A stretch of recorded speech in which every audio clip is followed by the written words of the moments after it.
Deutsch lernen durch Hören. Luisa als Floristin.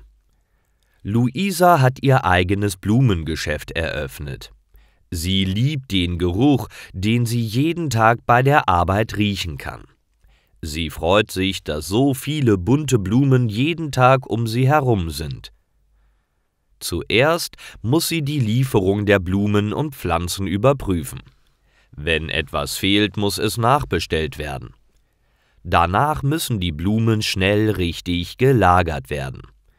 Manche brauchen viel Wasser, andere brauchen viel Sonne und andere brauchen nichts von beidem.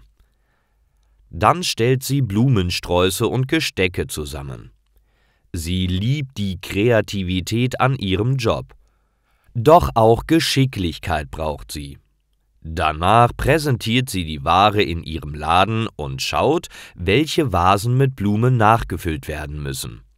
Zuletzt pflegt und gießt sie die Pflanzen. Erst dann wird der Laden aufgemacht. Die meisten Blumen verkauft sie natürlich an Valentinstag und Muttertag. Diese Zeit ist immer stressig. Auch zu Weihnachten und Ostern kommen viele Menschen, denn sie bietet auch Adventskränze und Palmkätzchen an.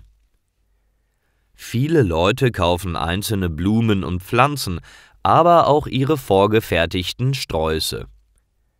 Die meistverkauften Blumen sind Rosen, egal ob rot, weiß oder rosa.